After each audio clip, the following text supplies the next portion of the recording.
முருகன் உன்னை தேர்ந்தெடுத்திருக்கிறார். இந்த ஒரு வாக்கியம் கூட உன் இதயத்தை குளிர வைக்கும். ஆனால் அவர் ஏன் உன்னை தான் தேர்ந்தெடுத்தார் தெரியுமா? இதற்கு பின்னால் மிகப்பெரிய காரணம் இருக்கிறது. முருகன் எப்போதும் மனம் சுத்தமானவர்களைத்தான் அணுகுகிறார்.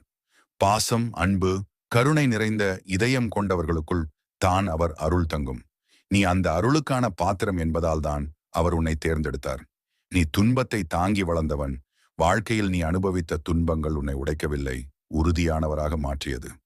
முருகன் துன்பத்திலேயே பக்தர்களை வடிவமைக்கிறார். ஏனெனில் துன்பத்தால் தான் ஆன்மா ஒளிர்கிறது. அதனால்தான் அவர் உன்னை தேர்ந்தெடுத்தார். நீ பிறருக்கு சிறந்த உதவி செய்பவன். உன் குரல், உன் பாசம், உன் செயல் யாருக்கோ நம்பிக்கையை கொடுக்கிறது. முருகன் உன்னை உபயோகித்து பலரின் வாழ்க்கையை மாற்றுகிறார். நீ ஒரு அருள் தூதன், அதை நீ இன்னும் உணரவில்லை. நீ அவரிடம் நம்பிக்கையை இழக்கவில்லை. எத்தனை தடைகள் வந்தாலும் நீ முருகனை